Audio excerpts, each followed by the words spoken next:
Ngayon naman po ituturo ko sa inyo kung paano po maglagay ng paha sa palda.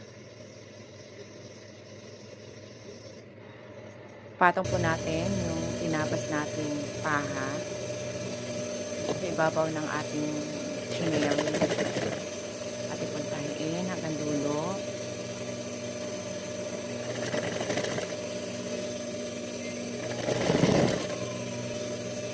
Lagyan po natin ng lock dulo para malibay ang tahid.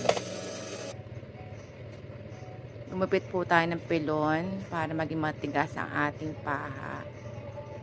Yan po ay 1 1/4 ang lapad and 22 inches ang haba kasi bata po ang may ari ng bata. Adi po tahiin hanggang dulo. Lagyan po natin ng locket. Sa dulo po atin po i-fold and twice. Tayin po natin tikapin ng dulo. Lagyan po natin ng locket. Kaya atin pong baliktarin. Make sure ang pilon po nasa ilalim. Then yung kabila naman po, i-fold po natin ng twice. Tayin din po natin ang dulo.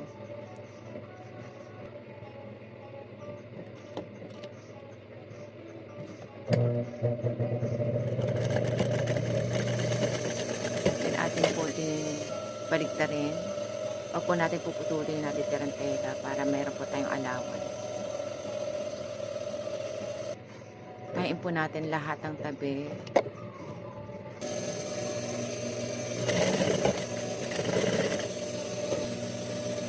Make sure ayusin po natin yung pagkakatahi. Baka maipit po sa pagkakatahi.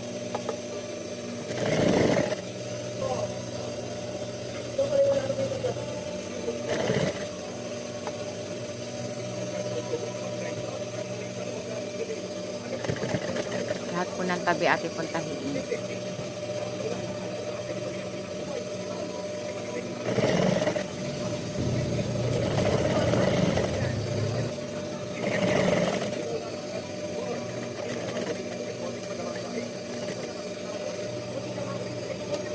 Okay, tapos na po. Lagyan na po natin ng kawit.